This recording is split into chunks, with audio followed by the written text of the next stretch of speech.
In today's message, I want to talk to you about how women will rush to divorce only to be uncovered and get out there and defile themselves. Let's talk about it.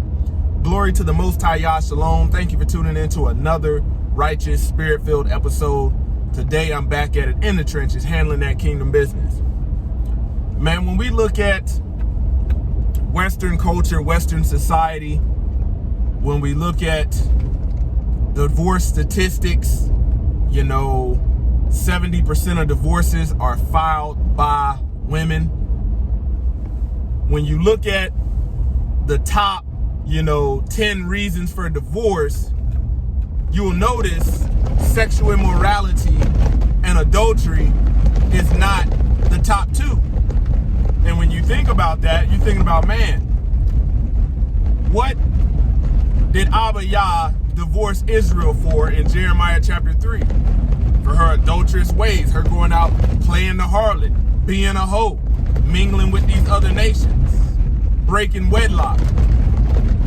Man, when we look at it today, a lot of women, because they love the world, scripture tells you, do not be conformed to the world.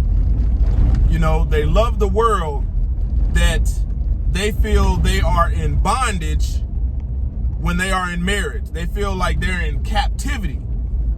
And here's the thing I want you to realize. Protection comes at a price. If you go outside of those boundaries of grace and do something that you're not supposed to do, you lose the protection.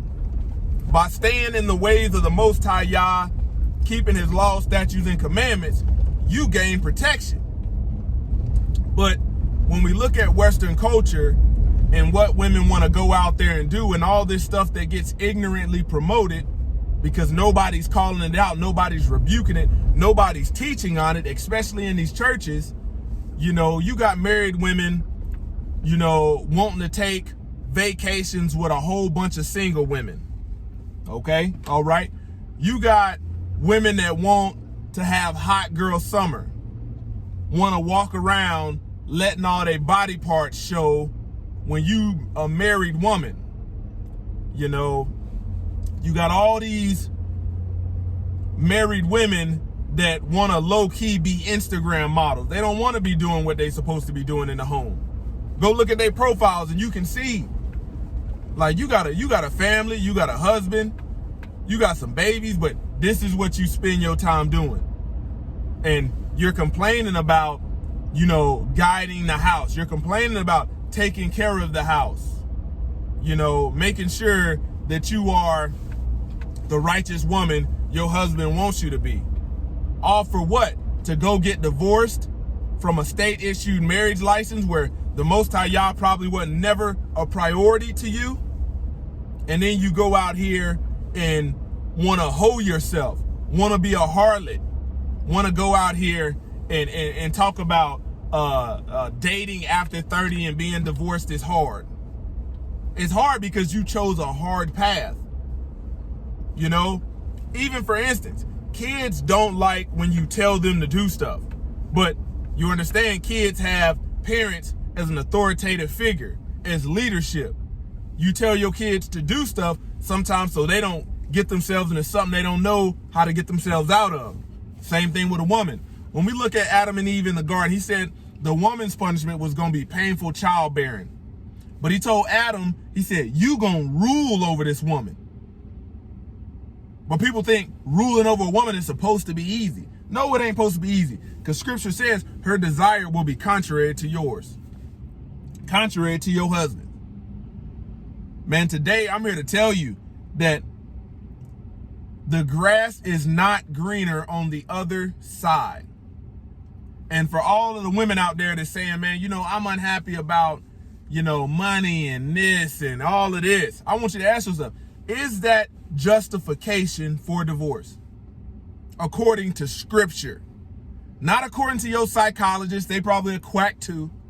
Not according to your pastor, he's probably false too. But according to Bible, let's Bible this thing. Let's scripture this thing. Most High Yah does not hate divorce. We see he was divorced from one of his wives. He had two. You can look in Jeremiah chapter 3 and you can find that very easily, or Ezekiel chapter 23. But he does give justifications, qualifications that need to be met, prerequisites that need to be met. But just because your husband don't make over 6 figures, not a reason for divorce. You know, just because your husband doesn't say yes to everything you ask of him. Who's in charge? He's in charge, not you. Go sit down somewhere. But go look up them statistics of the top 10 reasons, you know, women file for divorce. And you'll be like, I can't make this up. How many of you women claim to be God-fearing women or Christian women? But I told you, the Most High Yah said these people honor me with their lips, but their heart is far from me. Far from me. All for what? To be out here dating, to be out here getting gift of gabbed, you know, out of the virtue you once had. And then once you find out, you know, that grass ain't greener on the other side, and you didn't defile yourself, all of a sudden, now you want to have a revelation and call your husband, who you went out and went against his will, and say, hey, I'm sorry, I realized that grass wasn't green on the other side. It was all me. It was just a big mistake, misunderstanding. This man possibly could have moved on and done all of this. And now he's just supposed to pave a way for you. No, you're supposed to deal with the consequences of your actions. Man, I'm giving you this message as a warning because so many women are not wanting to do what scripture says. I will have that the younger women marry, bear children, guide the house, give the adversary no occasion to speak reproachfully. Got women out here that don't want to have kids. Women out here that want to be married while living single.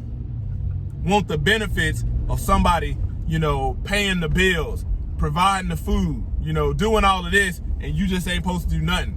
Quit watching Disney movies. Quit watching that crap Cinderella, Beauty and the Beast and all this stuff. Quit watching that stuff. It's making you guys delusional from an early age. I'm a father of a daughter, and I keep it real. That's not what it's like. What you mean that's not what it's like? Well, let's Bible it. Let's scripture it. Let's start off small. But I'm telling you, when you look at biblical order, Christ is the head of man. Man is the head of woman. And the Most High Yah is the head of Christ. When you look at biblical order, why is it that so many women in this daytime and hour don't want to be in that biblical order? They want to jump the order first. Well, let me be right up under the Messiah. Was it meant like that? That's the reason he tells you you need to have a covering. A woman ought to have a symbol of authority on her head. On her head. Meaning somebody can give an account for you. Because if we leave you to your own will, you will self-destruct and lead other people astray with it. Close to the God Ministries, kicking it gun barrel straight.